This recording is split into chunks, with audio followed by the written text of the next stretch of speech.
Para comenzar esta evaluación, explicamos a nuestros participantes la dinámica que queríamos integrar en el PIU. Les comentamos que íbamos a realizar una simulación dentro de una actividad enfocada en aprender sobre la señalética de emergencia y algunos principios básicos de protección civil. Ahora les comentamos cuáles son algunos de los aspectos más importantes dentro de la protección civil. Durante la actividad, nuestros participantes mencionaron que lo principal es salvar la vida de las personas, lo cual es correcto.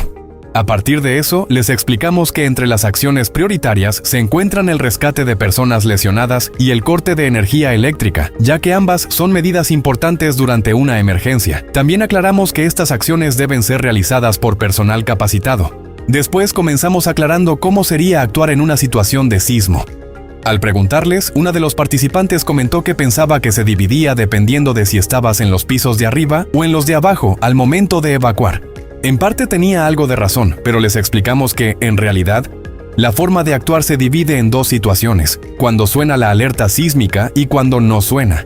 Les comentamos que cuando suena la alerta sísmica, normalmente contamos con aproximadamente entre 40 y 60 segundos para reaccionar y comenzar a aplicar las medidas de seguridad. En cambio, cuando no hay alerta, la acción debe ser inmediata. Posteriormente, les pedimos que reflexionaran sobre el piso en el que nos encontrábamos, que era el cuarto, y les preguntamos cómo evacuarían en una situación de emergencia. Algunos comentaron que probablemente se dirigirían hacia el ágora. Sin embargo, al preguntarles si seguirían la señalética del lugar, nos mencionaron que no necesariamente, ya que muchas veces pasa desapercibida o no la tenían muy presente. A partir de esto, les explicamos que justamente uno de los objetivos de la actividad era lograr que pudieran identificar la señalética y reconocer su importancia para que, en caso de una emergencia, sepan cómo actuar y hacia dónde dirigirse de manera adecuada.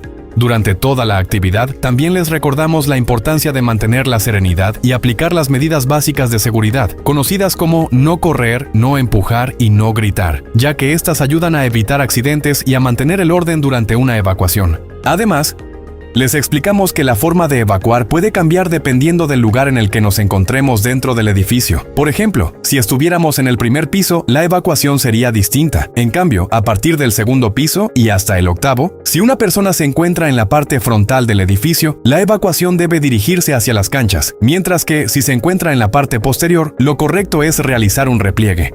También les comentamos que, al momento de realizar el repliegue, es importante verificar primero que no estén debajo de puentes, del domo de cristal o cerca de ventanas, y solo en caso de que sea posible hacerlo con seguridad, se pueden desconectar algunos aparatos eléctricos. De la misma manera, mencionamos que si una persona ya se encuentra en las canchas o en un espacio al aire libre, lo más recomendable es alejarse de árboles y cables, ya que durante un sismo podrían caerse. Después de esto, les mostramos de manera práctica cómo realizar un repliegue básico, buscando estructuras seguras como un castillo o una pared de carga. Les explicamos que lo primero es colocarse cerca de la pared, apoyando una mano y una pierna en ella para tener mayor estabilidad.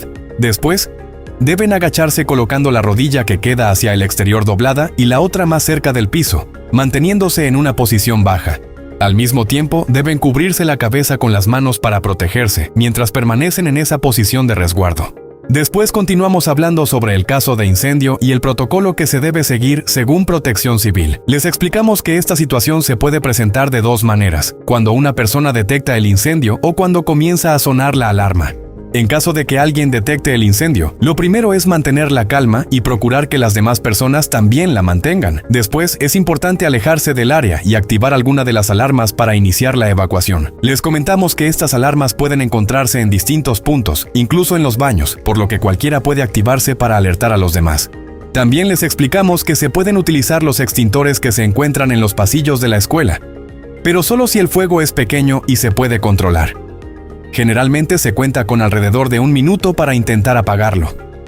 De lo contrario, lo más recomendable es retirarse del área y continuar con la evacuación.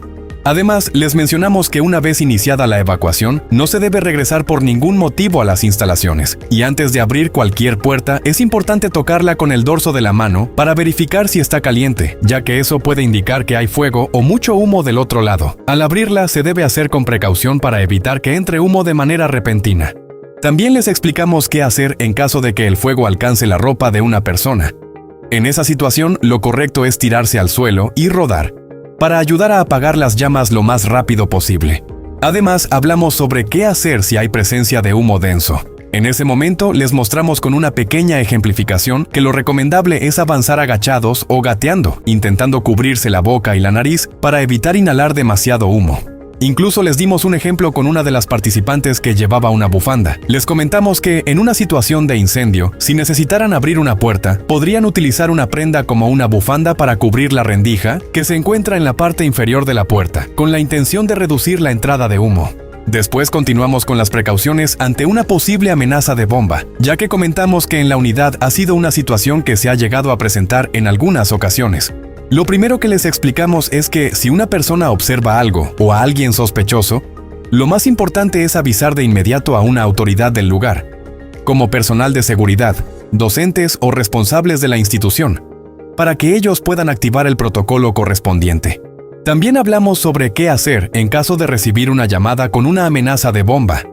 En ese caso, lo recomendable es tratar de identificar la mayor cantidad de información posible sobre la persona que llama.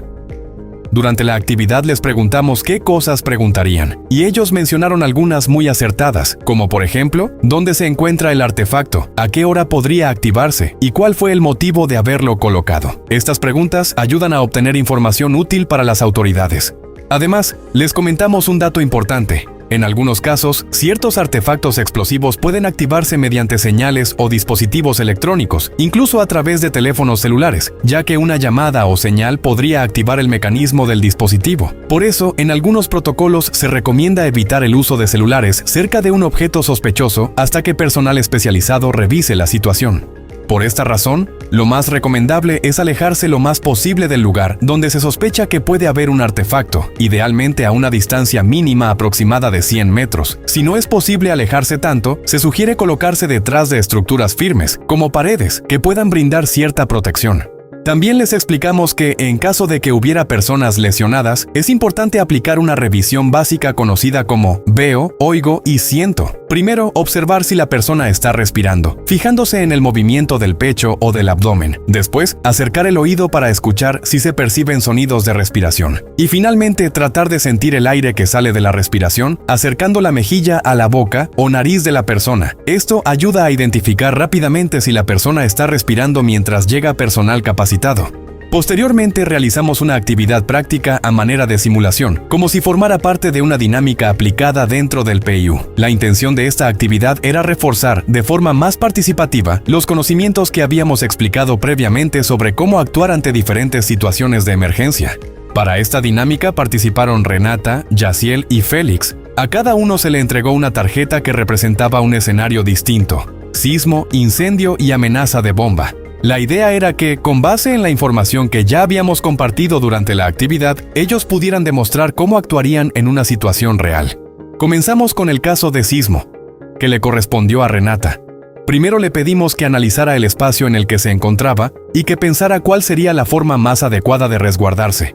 Considerando lo que habíamos explicado anteriormente sobre el repliegue y la búsqueda de estructuras seguras, ella decidió colocarse debajo de una mesa como forma de protección. Esto nos permitió observar que logró relacionar la información proporcionada con una acción concreta dentro de la simulación. Después continuamos con el escenario de incendio, que le tocó a Félix. En este caso, la consigna era representar cómo actuaría al momento de intentar salir de un área donde podría haber fuego o humo. Él simuló que iba a abrir una puerta y aplicó una de las recomendaciones que habíamos mencionado: cubrirse la nariz y verificar la puerta antes de abrirla utilizando el dorso de la mano. A través de esta representación pudimos notar que comprendió el procedimiento y la importancia de actuar con precaución en este tipo de situaciones.